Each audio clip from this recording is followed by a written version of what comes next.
안녕하십니까. 서기원의 불교 생각입니다.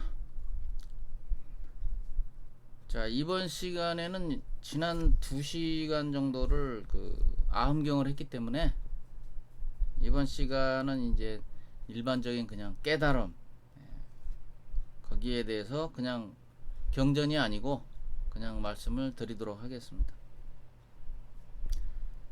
자, 부처라는 존재는 있잖아요.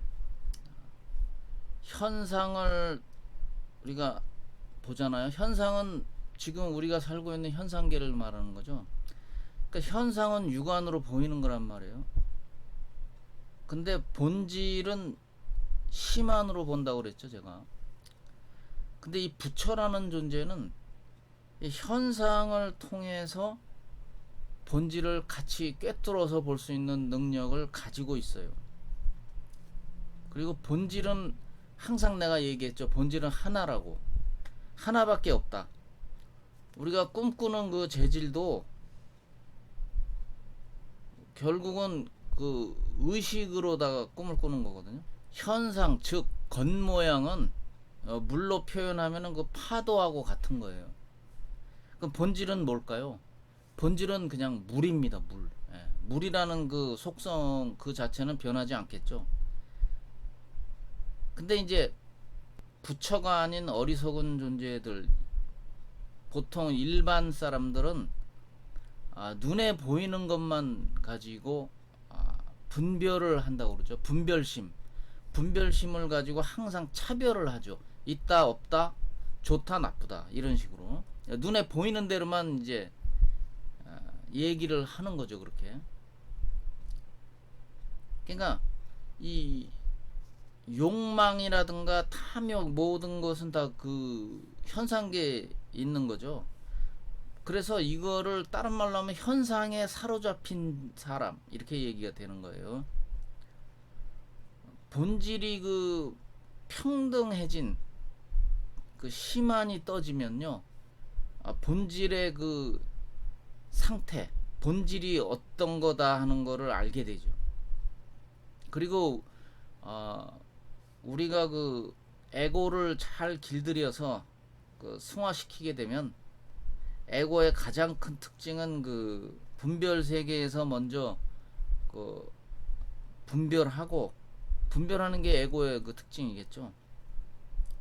그렇지만은 결국은 다른 말로 하면 주관과 객관이 함께 모여가지고 이 세상이 만들어지는 거예요. 그리고 늘 그 부처님이 얘기하셨던 거, 그 연기된 세상, 그러니까 연기가 돼 있다. 그거는 결국은 주관과 객관이 서로 의지해서 성립하는 관계를 얘기하시는 거죠. 우리는 매 순간 눈에 보이는 대로 구별하고 분별하고 있거든요. 좋다 나쁘다를 그 스스로 만들어내고 스스로 괴로움에 빠지는 거죠. 우리는 그 학교에서 지금까지 그 철저하게 그 현상에 물드는 교육을 받아왔습니다. 있다 없다, 좋다 나쁘다, 그런 것만 배우다 보니까 그 결국은 그 분별심의 끝은 고통이거든요. 괴로움이 오게 돼 있거든요. 그거를 이제 그냥 일반적인 사람들은 잘 모르죠. 그거를 그 본질의 어떤 그 중요한 그 핵심 그 알맹이를 모르기 때문에 학교 교육은 솔직히 말해서 그냥 우리가 일반 사회에서 이제 생활하면서 일반적인 상식 그런 걸 가리키긴 하지만, 결국은 그 끝은 괴로움이 찾아오게 돼 있다. 그리고 아상이라는 거는 뭐죠? 아상은 나를 얘기하는 거야. 나. 그러면은 아상을 분석을 하면 그거는 에고가 되고, 에고는 또 분별하는 존재가 되고, 그거는 또 주관이 되고 객관이 되는 겁니다. 그러니까 번뇌망상은 결국은 그 없는 그 껍데기의 그 느낌을 잡고서 끝없는 괴로움에서 벗어나지를 못하는 상태. 관념의 감옥이 끊임없이 그 작동하고 있습니다, 사실. 그러니까 관념이라는 거는 결국은 생각이 굳어져서 이제 생기는 건데, 거기에 그냥 끄달려 가지고 벗어나지를 못하는 거죠. 그러니까 한마디로 말해서 의식이 깨어 있지 못하면 결국은 분별식에 그 끌려다니다가 인생이 그냥 끝나게 되는 겁니다. 본질은 제가 어떻다고 그랬죠? 본질은 항상 있는 거라고 그랬죠. 지금 작동하고 있는 이 현재, 이 의식, 현재심, 분별심, 이런 것도 분별심이나 이런 그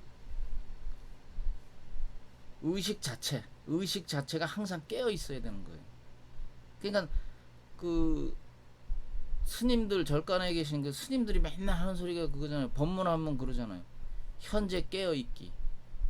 그러니까 깨어 있다는 것은 본질을 항상 느끼자, 이런 뜻이거든요. 그게 어차피 현상계에서 느껴지는 거는 항상 쉬운 거지만, 이 본질에 항상 깨어 있는 것은 쉽지 않거든요. 그거는 의식의 상태를 항상 인지하고 살아가야 되기 때문에, 깨달은 자들은 그게 수월할지 몰라도 일반인들은 그게 쉽지 않단 말이에요. 그래서 자꾸 이거를 말을 해 드릴 수밖에 없고, 현상계에는 그 본질의 그림자일 뿐입니다.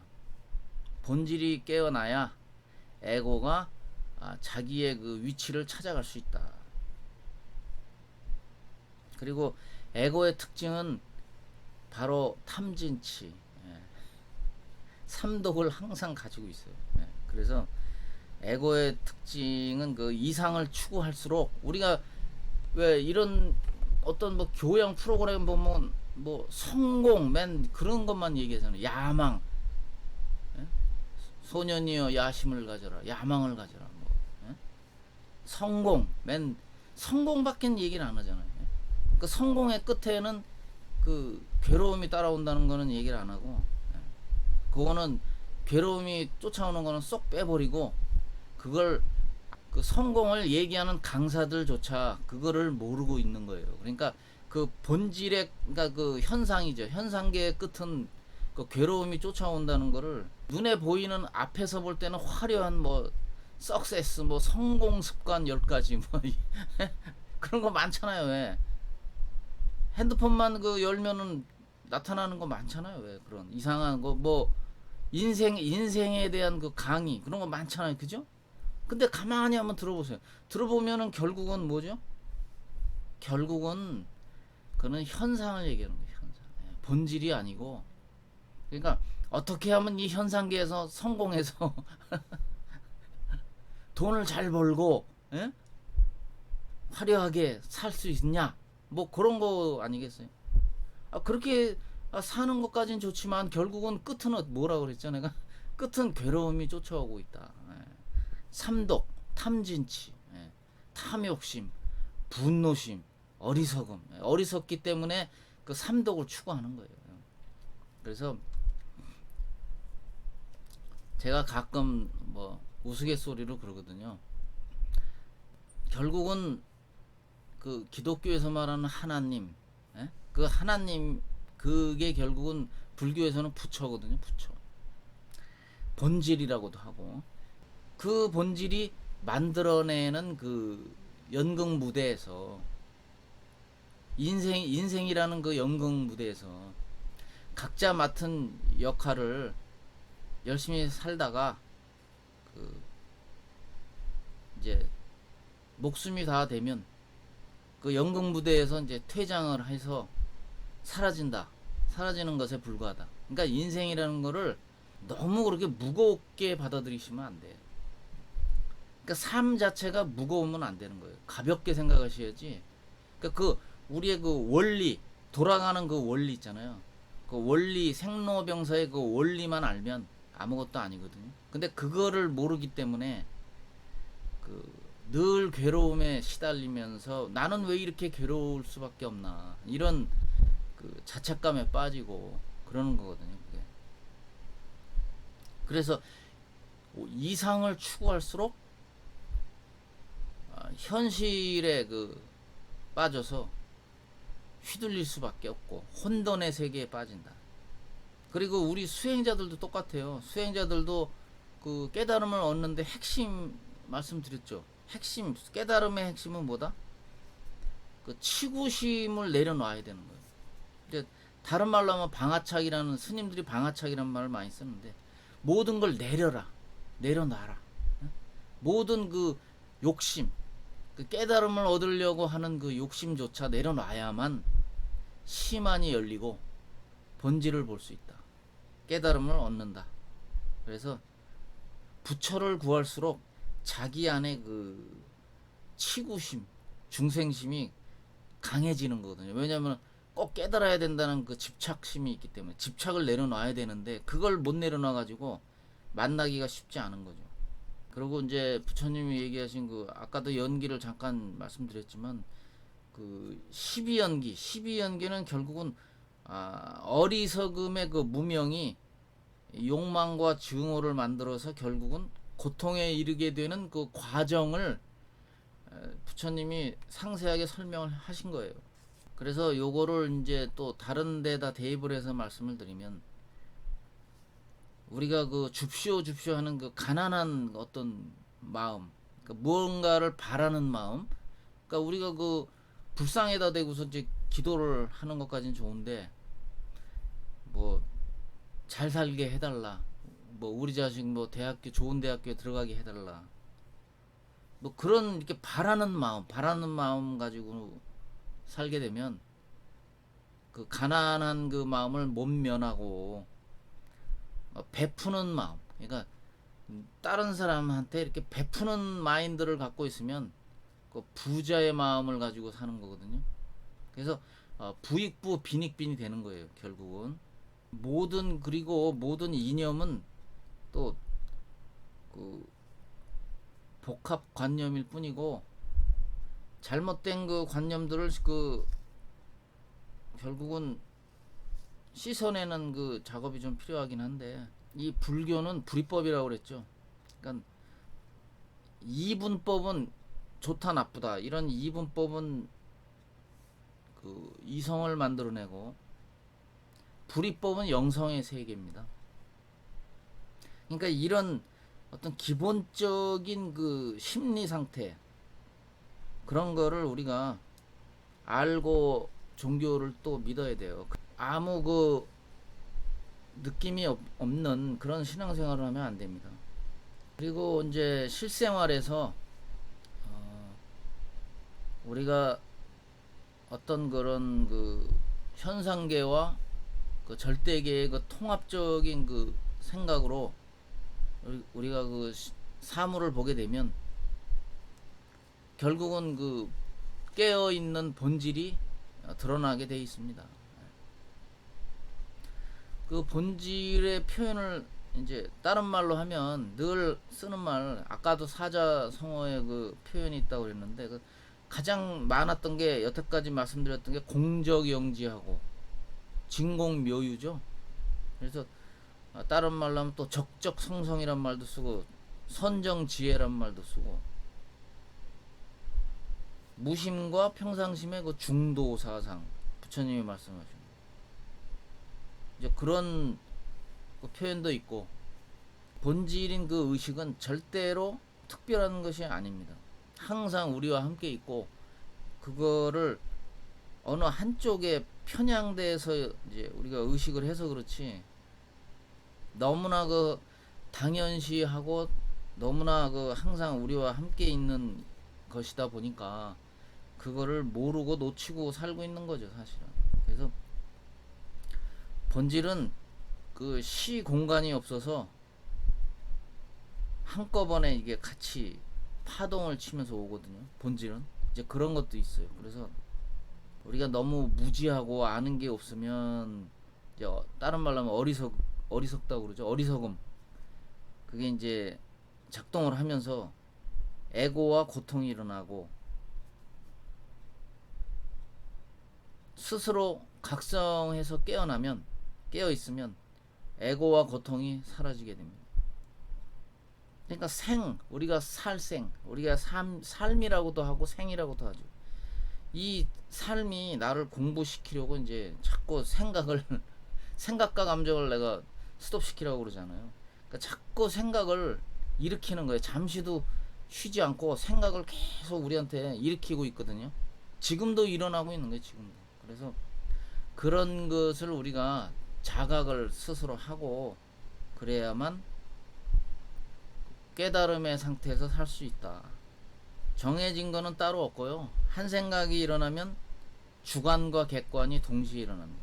한 생각이 사라지면 주관과 객관도 없어진다. 동시에. 스님들도 많이 하시는데 안과 밖이 이제 확실하게 깨어 있으면 법계가 드러난다는 말을 하시거든요. 그러니까 본질 입장에서 보면은 현상은 하나의 가상 세계예요. 그래서 시간과 공간의 그 한계 속에 묶여 있는 거죠, 우리가. 아까도 제가 연극무대라고, 인생은 연극무대라고 말씀드렸잖아요. 임시적인 무대다. 영원한 무대가 아니죠. 임시적인 거죠. 왜냐하면 시간과 공간의 그 한계 속에 묶여 있기 때문에 그런 거예요. 근데 본질의 세계, 열반 적정의 그 세계는 시공간이 없어요. 시간과 공간이라는 개념이 없기 때문에 영원성이 있는 세계죠, 거기는. 그거는 여러분들이 체험, 선정산매의 그 체험을 통해서 이제 스스로 아셔야 돼. 체험을 해야, 저 양반이 그래서 저런 말을 자꾸 반복해서 얘기할 수밖에 없구나 하는 거를 나중에 체험을 하시는 분은 이제 깨달음을 얻으면 도노라고 그러죠. 도노. 다른 말로. 그 도노를 하게 되시면은 금방 저를 이해하게 됩니다. 그러니까 도노를 못하기 때문에 깨달음을 얻지 못했기 때문에 저 사람이 왜 저런 말을 할까? 뭐 엉뚱한 소리 하는 것처럼 들리고 이제 시공간의 한계 속에 우리가 묶여 있다. 그럼 이게 이상한 소리 하고 있다 말이지. 그러니까 이해를 못 하죠. 근데 도노를 하게 되면은 저 사람이 저런 말을 하는 건 당연하다. 저럴 수밖에 없지. 이렇게 이제 저를 이해하게 됩니다. 그래서 빨리 도노를 하시라고 그동안 앞선 그 동영상에서 수없이 말씀드렸어요. 그래서 이번 시간에는 일반적인 그냥 깨달음에 대해서 말씀드린 거고요. 다음 시간에도 깨달음에 대해서 한 번 더 할 겁니다. 자, 이번 시간은 여기까지 하겠습니다. 다음 영상에서 뵙겠습니다. 감사합니다.